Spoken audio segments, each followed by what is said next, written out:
নমস্কার। 2025 সালের প্রথম একাদশী পুত্রদা একাদশী। পুত্রদা একাদশী 10 জানুয়ারি শুক্রবার পালিত হবে। নমস্কার বন্ধুরা, ধর্মকথা ইউটিউব চ্যানেলে আপনাদের সবাইকে স্বাগতম। আজকে আমরা ভিডিওতে পুত্রদা একাদশীর প্রথমার্ধ আলোচনা করব এবং সর্বশেষ এর পালনের সময়ও দেওয়া থাকবে। যুধিষ্ঠির বললেন, হে কৃষ্ণ, পৌষ মাসের শুক্লপক্ষের একাদশীর নাম কি? বিধি বা কি? কোন দেবতা এই দিনে পূজিত হন এবং আপনি কার প্রতি সন্তুষ্ট হয়ে সেই ব্রতফল প্রদান করেছিলেন? কৃপা করে আমাকে সবিস্তরে তা বর্ণনা বলুন। শ্রীকৃষ্ণ বললেন, হে মহারাজ, এই একাদশী পুত্রদা নামে প্রসিদ্ধ। সর্বপাপ বিনাশিনী ও কামদা এই একাদশীর অধিষ্ঠ দেবতা হলেন সিদ্ধিদাতা নারায়ণ। ত্রিলোকের মতো শ্রেষ্ঠ ব্রত নেই। এই ব্রতকারীকে নারায়ণ বিদ্বান ও যশস্বী করে তোলেন। এখন আমার কাছে ব্রতের মাহাত্ম্য শ্রবণ করুন। ভদ্রাবতী পুরীতে সুকেতুমার নামে এক রাজা ছিলেন। তার রানীর নাম ছিল শৈবা।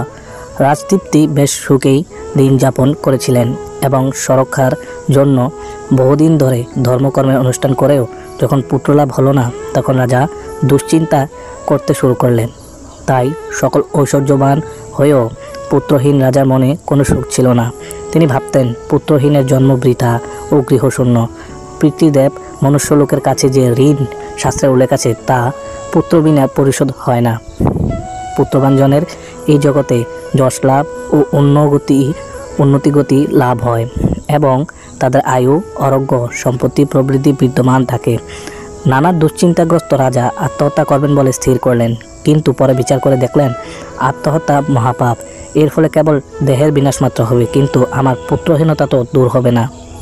তারপর একদিন রাজা নিবিড় বনে গমন করলেন। বন ভ্রমণ করতে করতে দ্বিপ্রহর অতিক্রম হলো। রাজা ক্ষুধা তৃষ্ণা অত্যন্ত কাতর হলেন। এদিক ওদিক জলাদের অনুসন্ধান করতে লাগলেন। তিনি চক্রবাক, রাজসিংহ এবং নানা রকম মাছ পরিপূর্ণ একটি মনোরম সরোবর দেখতে পেলেন। সরোবরের কাছে মুনিদের একটি আশ্রম ছিল। তিনি সেখানে উপস্থিত হলেন। সরোবরে তিনি মুনিগণ বেদপাঠ করছিলেন। মুনিবৃন্দের শ্রীচরণে তিনি দণ্ডবত প্রণাম করলেন। মুনিগণ রাজাকে বললেন, হে মহারাজ, আমরা আপনার প্রতি প্রসন্ন হয়েছি। আপনার কি প্রার্থনা বলুন। রাজা বললেন, আপনারা কে এবং কি জন্যই বা এখানে সমবেত হয়েছেন? মুনিগণ বললেন, হে মহারাজ, আমরা বিশ্বদেব নামে প্রসিদ্ধ এই সরোবরে স্নান করতে এসেছি।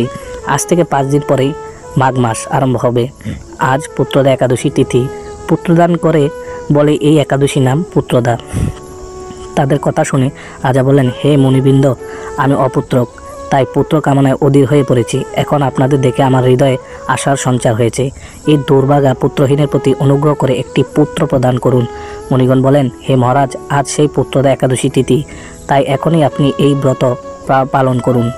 ভগবান শ্রীকেশবের অনুগ্রহ অবশ্যই আপনার পুত্র লাভ হবে। মুনিদের কথা শোনার পর যথাবিধানে রাজা কেবল ফলমূলাদি আহার করে সেই ব্রত অনুষ্ঠান করলেন। দ্বাদশী যিনি উপযুক্ত সময়ে শস্যাদি সহযোগে পালন করলেন। মুনিদের প্রণাম নিবেদন করে নিজ গৃহে ফিরে এলেন। ব্রত প্রভাবে রাজার যথাসময়ে একটি তেজস্বী পুত্র লাভ হলো। হে মহারাজ, এই ব্রত সকলেরই পালন করা কর্তব্য। মানব কল্যাণ কামনায় আপনার কাছে আমি এই ব্রত কথা বর্ণনা করলাম। নিষ্ঠা সহকারে যারা এই পুত্রদা একাদশীর ব্রত পালন করবে, তারা পুত্র নামক নরক থেকে পরিত্রাণ লাভ করবে। আর এই ব্রত কথা শ্রবণ কীর্তনে অগ্নিষ্টম যজ্ঞের ফল পাওয়া যায়। ব্রহ্মাণ্ড পুরাণে এই মাহাত্ম্য বর্ণনা করা হয়েছে।